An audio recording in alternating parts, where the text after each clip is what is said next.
Mula sa #1 Smart Dishwashing Paste. Ang galing-galing mo! Smart dishwashing paste ko. Pritong ulam na masebo, plato o kaldero. Tanggaling for everyday. Ganyan pag Smart ang dishwashing paste. May double tanggaling formula. Tanggal galing ang sebo at bakterya. Bahid para walang bahid, linis fantastic sa metal at plastic. #1 ko to! Tanggaling-galing mo! Smart dishwashing paste. Heavy duty linis bawat pahid. Smart Dishwashing Paste, manufactured by ACS Manufacturing Corporation. ISO certified, world-class quality. ACS.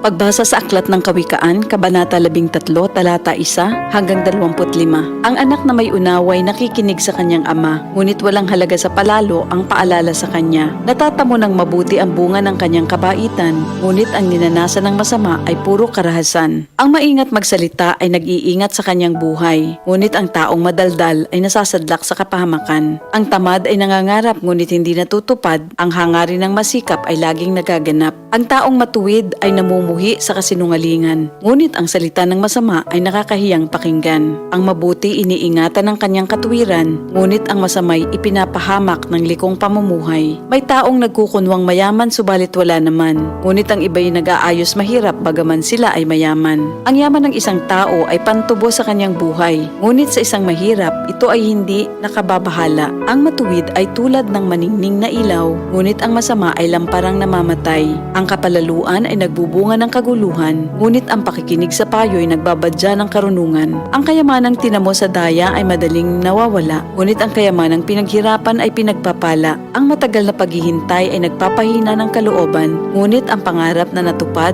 ay may dulot na kasiyahan. Ang nagwawalang bahala sa payo ay hahantong sa sariling kapahamakan, ngunit ang nagpapahalaga sa utos ay gagantimpalaan. Ang mga turo ng matalino ay bukal ng buhay. Ito ay maglalayo sa bitag ng kamatayan. Ang katalinuhan ay umaani ng paggalang, ngunit ang kataksilan ay naghahatid sa kapahamakan.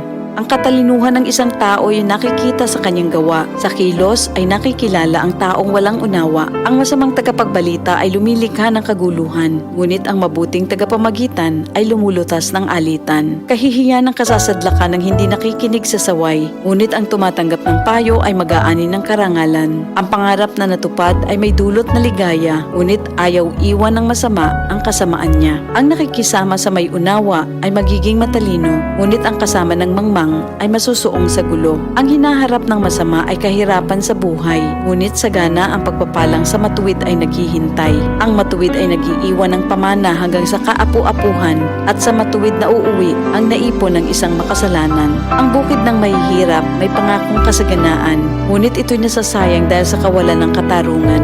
Mapagmahal na magulang, anak ay dinidisiplina. Anak na di napapalo, di mahal ng magulang. Ang matuwid ay sagana sa lahat ng kailangan, ngunit ang masama ay palagi namang nagkukulang. Ito ang salita ng Diyos.